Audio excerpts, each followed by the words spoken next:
ಇದು ಕೆಫೆ ಬಾಂಬರ್ನೇ. ಹಾಗಾದ್ರೆ ಬಳ್ಳಾರಿಗೂ ಕೂಡ ಲಿಂಕ್ ಇದೆಯಾ ಅನ್ನುವಂಥ ಪ್ರಶ್ನೆ. ಕಾರಣ ಬಳ್ಳಾರಿಯಲ್ಲೂ ಕೂಡ ಎನ್ಐಎ ತಂಡ ತೀವ್ರ ತನಿಖೆಯನ್ನು ನಡೆಸ್ತಾ ಇರುವಂಥದ್ದು. ಒಂದಿಷ್ಟು ಪ್ರಕರಣಗಳು ಕೂಡ ಬೆಳಕಿಗೆ ಬಂದಿರುವಂಥದ್ದು. ಲಾಸ್ಟ್ ಟೈಮ್ ಅದೇ ವಿಚಾರಕ್ಕೆ ಕೂಡ ಅಲ್ಲಿಗ ತನಿಖೆಯನ್ನು ನಡೆಸ್ತಾ ಇದ್ದಾರೆ. ಆದರೆ ಕೆಫೆ ಬಾಂಬರ್ ಕೂಡ ಬಳ್ಳಾರಿಗೂ ಲಿಂಕ್ ಇದೆ ಅನ್ನುವಂಥದ್ದು ಈಗ ಮೇಲ್ನೋಟಕ್ಕೆ ಕಂಡು ಬರ್ತಾ ಇರುವಂಥದ್ದು. ಆತ ಇಲ್ಲಿ ಬೆಂಗಳೂರಿಂದ ಸೀದಾ ಬಳ್ಳಾರಿಗೆ ಎಸ್ಕೇಪ್ ಆಗಿದ್ದ ಅನ್ನುವಂಥದ್ದು ಕೂಡ ಗೊತ್ತಾಗ್ತಾ ಇದೆ. ಹಾಗಾದ್ರೆ ಆತ ಯಾರ ಜೊತೆ ಲಿಂಕ್ ಇಟ್ಕೊಂಡಿದ್ದಾನೆ? ಒಂದಿಷ್ಟು ಪ್ರಶ್ನೆಗಳು ಕೂಡ ಸಿಸಿಬಿ ಅಧಿಕಾರಿಗಳು ಹಾಗೆ ಎನ್ಐಎ ಅಧಿಕಾರಿಗಳು ತನಿಖೆಯನ್ನ ಮಾಡ್ತಾ ಇರುವಂಥ ಸಂದರ್ಭದಲ್ಲಿ ಇವೆಲ್ಲವೂ ಕೂಡ ಮಾಹಿತಿ ಲಭ್ಯವಾಗ್ತಾ ಇರುವಂಥದ್ದು. ರಿಪಬ್ಲಿಕನ್ದಲ್ಲಿ ಕೆಫೆ ಬಾಂಬರ್ನ ಎಕ್ಸ್ಕ್ಲೂಸಿವ್ ಮಾಹಿತಿ ಇದು. ಕೆಫೆ ಬಾಂಬರ್ಗೂ ಬಳ್ಳಾರಿಗೂ ಇದೆಯಾ ಹಾಗಾದ್ರೆ ಲಿಂಕ್? ಶಂಕಿತ ಉಗ್ರ ಬಳ್ಳಾರಿಯಿಂದ ಭಟ್ಕಳಕ್ಕೆ ಪ್ರಯಾಣವನ್ನ ಬೆಳೆಸಿರುವಂಥದ್ದು. ಹಾಗಾದ್ರೆ ಆತ ಐಸಿಸ್ ಬಳ್ಳಾರಿ ಮಾಡ್ಯೂಲ್ಗೆ ಸೇರಿದವನ?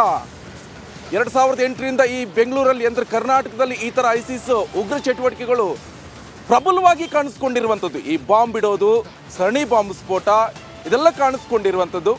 ಲಾಸ್ಟ್ ಟೈಮ್ ನೋಡಿದ್ವಿ ಮಂಗಳೂರಲ್ಲಿ ಕುಕ್ಕರ್ ಬಾಂಬ್ ಸ್ಫೋಟ, ಹಾಗೆ ಶಿವಮೊಗ್ಗದಲ್ಲಿ ಟ್ರಯಲ್ ಬಾಂಬ್ ಸ್ಫೋಟ. ಇವೆಲ್ಲವ ಜಾಡನ್ನು ಹಿಡ್ಕೊಂಡೋಗಿರುವಂಥ ಎನ್ಐಎ ಅಧಿಕಾರಿಗಳಿಗೆ ಈಗ ಈ ಬೆಂಗಳೂರಿನ ದಿ ರಾಮೇಶ್ವರಂ ಕೆಫೆಯ ಬಾಂಬರ್ನ ಲಿಂಕ್ಗಳು ಕೂಡ ಗೊತ್ತಾಗ್ತಾ ಇದೆ. ಈ ಹಿನ್ನೆಲೆಯಲ್ಲಿ ಬಳ್ಳಾರಿಯಲ್ಲೂ ಕೂಡ ತನಿಖೆಯನ್ನು ನಡೆಸ್ತಾ ಇದ್ದಾರೆ. ಈಗಾಗಲೇ ರಾಜ್ಯದ ವಿವಿಧ ಕಡೆಗಳಲ್ಲಿ 7 ಕಡೆ ಎನ್ಐಎ ಅಧಿಕಾರಿಗಳು ದಾಳಿಯನ್ನು ನಡೆಸಿ ಅದಾದ ಮೇಲೆ ಮತ್ತೆ ಅಧಿಕೃತವಾಗಿ ಈ ಒಂದು ಸಿಸಿಬಿಯಿಂದ ಹಸ್ತಾಂತರವನ್ನು ಮಾಡಿಕೊಂಡು ಸ್ವತಂತ್ರವಾಗಿ ತನಿಖೆಯನ್ನು ನಡೆಸ್ತಾ ಇದ್ದಾರೆ ಎನ್ಐಎ ಅಧಿಕಾರಿಗಳು. ಮೊನ್ನಷ್ಟೇ ರಾಮೇಶ್ವರಂ ಕೆಫೆಗೆ ಬಂದ್ಬಿಟ್ಟು ಸ್ಪಾಟ್ ಎನ್ಕ್ವೈರಿಯನ್ನು ಮಾಡಿದ್ರು, ಸ್ಥಳ ಮಹಾಜರನ್ನು ಮಾಡ್ಕೊಂಡು ಹೋಗಿದ್ರು. ಇದಾದ ನಂತರ ಈಗ ಬಳ್ಳಾರಿಯಲ್ಲಿ ಒಂದಿಷ್ಟು ಮಾಹಿತಿಗಳನ್ನು ಕೂಡ ಕಲೆ ಹಾಕ್ತಾ ಇದ್ದಾರೆ. ಕಾರಣ ಇಷ್ಟೇ, ಕಳೆದ ವರ್ಷ ಬಳ್ಳಾರಿಯಲ್ಲಿ ದಾಳಿ ನಡೆಸಿದ್ದೆ ಎನ್ಐಎ. 2023 ಡಿಸೆಂಬರ್ 14ರಂದು ಕೇಸ್ ಕೂಡ ದಾಖಲಾಗಿತ್ತು ನೋಡಿ. 2023 ಡಿಸೆಂಬರ್ 14ರಂದು ಬಳ್ಳಾರಿ ಮಾಡ್ಯೂಲ್ ಸಂಬಂಧ 5 ಬಂಧನ ಕೂಡ ಆಗಿತ್ತು. ಮಿನಾಜ್ ಅಲಿಯಾಸ್ ಸುಲೈಮಾನ್, ಸೈಯದ್ ಸಮೀರ್, ಮೊಹಮ್ಮದ್ ಮುನಿರುದ್ದೀನ್, ಸೈಯದ್ ಸಮೀವುಲ್ಲಾ, MD ಮುಜಾಮಿಲ್ ಬಂಧಿಸಿದ್ದಾರೆ ಎನ್ಐಎ ಅಧಿಕಾರಿಗಳು. ಇವರಿಷ್ಟು ಜನ ಬಂಧಿತ ಆರೋಪಿಗಳು.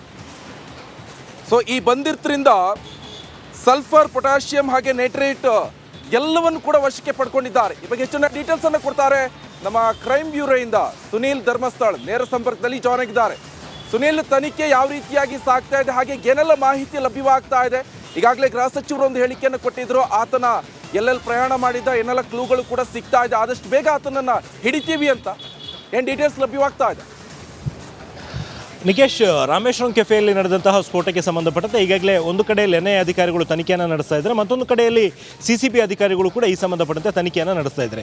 ಈವರೆಗಿನ ತನಿಖೆಯಲ್ಲಿ ಆತ ಎಲ್ಲಿಂದ ಬಂದ, ಎಲ್ಲೆಲ್ಲಿಗೆ ಹೋಗಿದ್ದ, ಈ ಒಂದು ರೂಟ್ ಮ್ಯಾಪ್ನ ಬಹುತೇಕ ಸಂಗ್ರಹಿಸುವಲ್ಲಿ ಪೊಲೀಸರು ಯಶಸ್ವಿಯಾಗಿದ್ದಾರೆ. ಅದರಲ್ಲಿ ಮೊದಲನೇ ವಿಚಾರ ಅಂತ ಹೇಳಿದರೆ, ಆತ ಬೆಂಗಳೂರಿನಲ್ಲಿ ಸ್ಪಾಟ್ ಆಗಿದ್ದು ಸಿಲ್ಕ್ ಬೋರ್ಡ್ ಬಳಿ ಆತ ಕಾಣಿಸಿಕೊಂಡಿದ್ದ. ಸಿಲ್ಕ್ ಬೋರ್ಡ್ನಿಂದ ಆತ ಕುಂದಲಹಳ್ಳಿ ಕಡೆಗೆ ಬಂದಿದ್ದ ಅನ್ನುವಂಥದ್ದು ಗೊತ್ತಾಗಿರುವಂಥದ್ದು. ಅದಾದ ನಂತರ ಬ್ಲಾಸ್ಟ್ ಆದ ಬಳಿಕ 11:43 ನಂತರ ಆತ ಎಲ್ಲೆಲ್ಲಿ ಹೋಗಿದ್ದ, ಯಾವ ರೀತಿ ಎಸ್ಕೇಪ್ ಆದ, ಇದಕ್ಕೆ ಸಂಬಂಧಪಟ್ಟಂತೆ ಒಂದು ಸಂಪೂರ್ಣ ಚಿತ್ರಣವನ್ನು ಕೊಡುವಂಥ ಒಂದು ಪ್ರಯತ್ನವನ್ನು ಮಾಡ್ತೀವಿ. ಬೆಂಗಳೂರಿನ ರಾಮೇಶ್ವರಂ ಕೆಫೆಯಲ್ಲಿ 12:55 ಸುಮಾರಿಗೆ ಸ್ಫೋಟ ಸಂಭವಿಸಿತ್ತು. ಅದಕ್ಕೂ ಮೊದಲು ಆತ 11:43ಕ್ಕೆ ಈ ಒಂದು ರಾಮೇಶ್ವರಂ ಕೆಫೆಯಿಂದ ಹೊರಟಿದ್ದ. ಎಕ್ಸಾಕ್ಟಾಗಿ ರಾಮೇಶ್ವರಂ ಕೆಫೆಯಿಂದ ಹೊರಟಿದ್ದಂತಹ ಶಂಕಿತ ಉಗ್ರ ಅಲ್ಲಿಂದ ನೇರವಾಗಿ ಹೋಗಿದ್ದು ಹೆಬ್ಬಾಳಕ್ಕೆ. ಅಂದರೆ ಡೈರೆಕ್ಟಾಗಿ ಹೋಗಿಲ್ಲ, ಬೇರೆ ಬೇರೆ ಬಸ್ಗಳನ್ನು ಚೇಂಜ್ ಮಾಡಿಕೊಂಡು ಹೆಬ್ಬಾಳ ತಲುಪಿದ್ದ. ಹೆಬ್ಬಾಳದಿಂದ ನೇರವಾಗಿ ಆತ ಹೋಗಿದ್ದು ಗೊರಗುಂಟೆಪಾಳ್ಯಕ್ಕೆ. ಅಲ್ಲೂ ಕೂಡ ಸಾಕಷ್ಟು BMTC ಬಸ್ಗಳನ್ನು ಚೇಂಜ್ ಮಾಡಿದ್ದ. ಗೊರಗುಂಟೆಪಾಳ್ಯದಿಂದ ನೇರವಾಗಿ ಆತ ತುಮಕೂರಿಗೆ KSRTC ಬಸ್ನಲ್ಲಿ ಹೋಗಿದ್ದ. ತುಮಕೂರಿನಿಂದ ಮತ್ತೆ ಆತ ಹೋಗಿದ್ದು ಬಳ್ಳಾರಿಗೆ.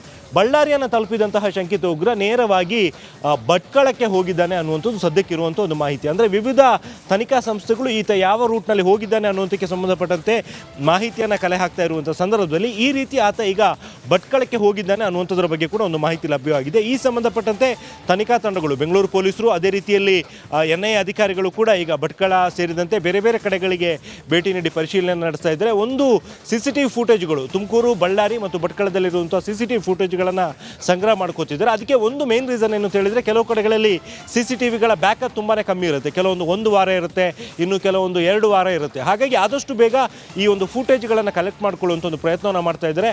ಬ್ಲಾಸ್ಟ್ ಸಂಭವಿಸಿದ ದಿನ ರಾತ್ರಿನೇ ಆತ ಬಳ್ಳಾರಿ ತಲುಪಿದ್ದ. ಅಲ್ಲಿಂದ ರಾತ್ರಿ ಬಸ್ನಲ್ಲಿ ಹೊರಟಿದ್ದಂತಹ ಶಂಕಿತ ಉಗ್ರ ನೆಕ್ಸ್ಟ್ ಡೇ ಬೆಳಗ್ಗೆ ಭಟ್ಕಳಕ್ಕೆ ಹೋಗಿದ್ದಾನೆ ಅನ್ನುವಂಥದ್ದು ಈಗ ಇರುವಂಥ